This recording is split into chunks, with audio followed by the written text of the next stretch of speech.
حضرت یحییٰ علیہ السلام اپنے والد حضرت زکریا علیہ السلام کی طرح اللہ کے برگزیدہ نبی تھے۔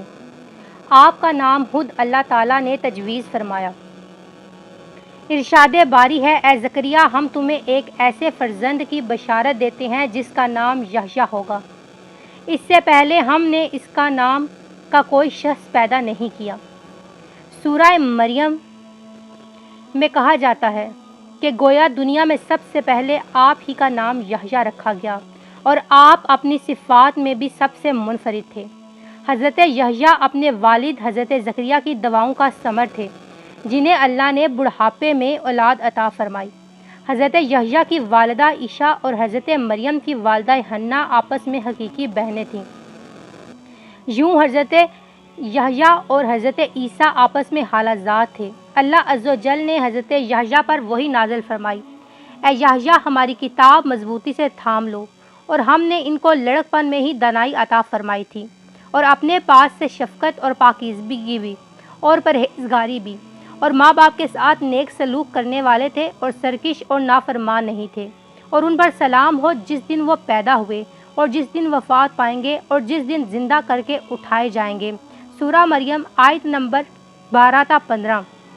حضرت یحییٰ ابھی کم عمر ہی تھے کہ پروردگار عالم نے فرشتوں کے ذریعے تورات حفظ کروا دی اور انہیں حکم دیا کہ آسمانی کتاب جو علم تمہیں عطا کیا گیا ہے اس پر خود بھی عمل کریں اور اپنی قوم کو بھی اس کا درس دیں۔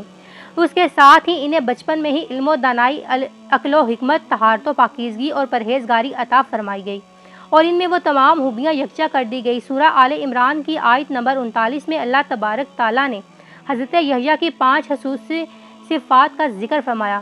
ارشاد باری تعالیٰ ہے، ابھی وہ عبادت گاہ میں کھڑے نماز ہی پڑھ رہے تھے کہ فرشتوں نے آواز دی کہ زکریا، اللہ آپ کو یحییٰ کی بشارت دیتے ہیں، جن کے احوال یہ ہوں گے کہ وہ کلمت اللہ یعنی حضرت عیسیٰ کی نبوت کی تصدیق کرنے والے ہوں گے اور دوسرے مقتدائے دین ہوں گے، اور تیسرا اپنے نفس کو لذت سے بہت روکنے والے ہوں گے، اور چوتھے نبی بھی ہوں گے، اور پانچویں اعلیٰ درجے کے شائستہ ہوں گے۔ مولانا اشرف علی تھانوی رحمۃ اللہ علیہ فرماتے ہیں کہ حضرت عیسیٰ کو کلمۃ اللہ اس لیے کہتے ہیں کہ وہ محض اللہ تعالیٰ کے حکم سے خلاف عادت بالواسطہ باپ پیدا کیے گئے۔ حضرت حارث اشری سے مروی ہے کہ رسول صلی اللہ علیہ وآلہ وسلم نے فرمایا کہ ان پر عمل کرو اور بنی اسرائیل کو بھی عمل کا حکم دو، لہٰذا انہوں نے بنی اسرائیل کو بیت المقدس میں جمع کیا اور ارشاد فرمایا، اللہ تعالیٰ نے مجھے 5 باتوں کا حکم دیا، اللہ تعالیٰ کے سوا کسی کی عبادت نہ کرو اور اللہ ہی کے ساتھ کسی کو شریک نہ ٹھہراؤ۔ مشرق کی مثال اس غلام کی سی ہے جسے اس کے مالک نے اپنی رقم سے خریدا، مگر مالک غلام جو کچھ کماتا ہے وہ مالک کی بجائے کسی دوسرے شخص کو دے دیتا ہے۔ اب تم ہی بتاؤ کون ایسے غلام کو پسند کرے گا؟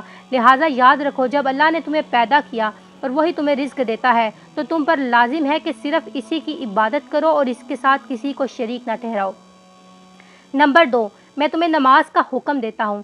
جب تم ہوش و ہوش کے ساتھ نماز ادا کرتے ہو تو اللہ تعالیٰ اپنا روح تمہاری طرف کر لیتا ہے، لہٰذا جب نماز پڑھو تو کسی اور طرف دھیان مت لگاؤ۔ نمبر 3، میں تمہیں روزے رکھنے کا حکم دیتا ہوں۔ اللہ تعالیٰ نے اس کی مثال یوں دی ہے جیسے کسی جماعت میں ایک شخص کے پاس مشک کی پوتلی ہو تو مشک خود بخود پوری جگہ کو مہکا دے گی۔ بے شک روزے دار کے منہ کی بو اللہ کے نزدیک مشک سے بھی زیادہ معطر، مقبول اور پسندیدہ ہے۔ نمبر 4، میں تمہیں صدقے کا حکم دیتا ہوں۔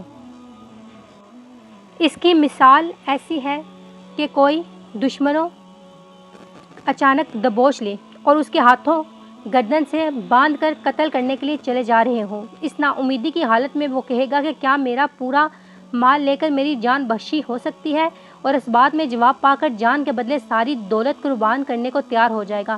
5واں حکم یہ ہے کہ دن رات کثرت سے اللہ کو یاد کرتے رہو۔ اس کی مثال ایسی ہے کہ ایک شخص جو دشمن سے بھاگ رہا ہو اور دشمن تیزی سے اس کے تعاقب میں ہو، وہ شخص بھاگ کر کسی مضبوط قلعے میں پناہ گزین ہو جائے۔ مسند امام احمد۔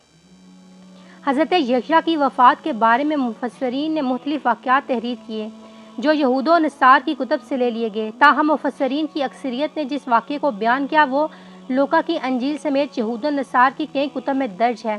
اس کا خلاصہ یہ ہے کہ یہودیہ کا بادشاہ ہیرودر ایک عیاش شخص تھا جس کی وجہ سے پورے ملک میں فسق و فجور پھیل رہا تھا۔ اس نے اپنے حقیقی بھائی فلپ کی بیوی ہیرودیاس کو بغیر نکاح کے اپنے گھر میں رکھا ہوا تھا۔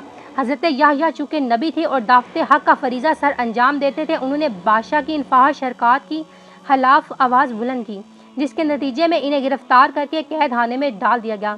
تاہم بادشاہ ان سے ڈرتا بھی تھا۔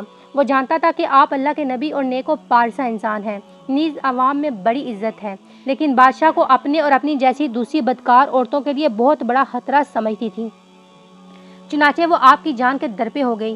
اسی اثناء میں بادشاہ کی سالگرہ کے سلسلے میں محل میں رقص و موسیقی کی محفل جمی، جس میں ہیرودیاس کی جوان سالہ خوبصورت بیٹی نے رقص کر کے ہیجان خیز تیر چلا کر بادشاہ کو اپنے جال میں پھنسا لیا۔ بادشاہ نے خوش ہو کر اس سے کہا، مانگ کیا مانگتی ہے؟ بیٹی نے اپنی ماں سے مشورہ کیا، وہ تو پہلے ہی ایسے موقع کی تلاش میں تھی، لہٰذا بیٹی سے کہا یحییٰ کا سر مانگ لے۔ بیٹی نے بادشاہ کے سامنے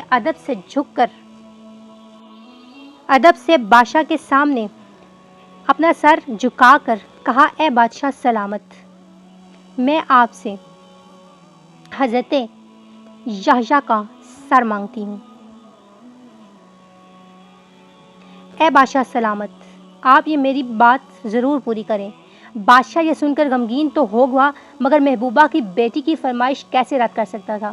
چنانچہ اس نے فوراً قید خانے سے حضرت یحییٰ کا سر کٹوا کر منگوایا اور ایک تھال میں سجا کر محبوبہ کی رقصہ بیٹی کی نظر کر دیا۔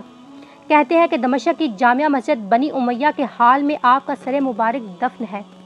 اموی خلیفہ ولید بن عبد المالک نے یہ مسجد تعمیر کروائی تھی۔ مورخین نے لکھا ہے کہ دوران تعمیر یہاں ایک غار دریافت ہوا۔ اطلاع ملنے پر خلیفہ خود غار میں داخل ہوئے تو دیکھا کہ ایک صندوق میں انسانی سر رکھا ہوا ہے اور صندوق پہ تحریر ہے، یہ حضرت یحییٰ بن زکریا کا سر ہے۔ ان کا چہرہ اور بال اپنی اصلی حالت میں تھے، یوں لگتا تھا جیسے ابھی شہید ہوئے ہوں۔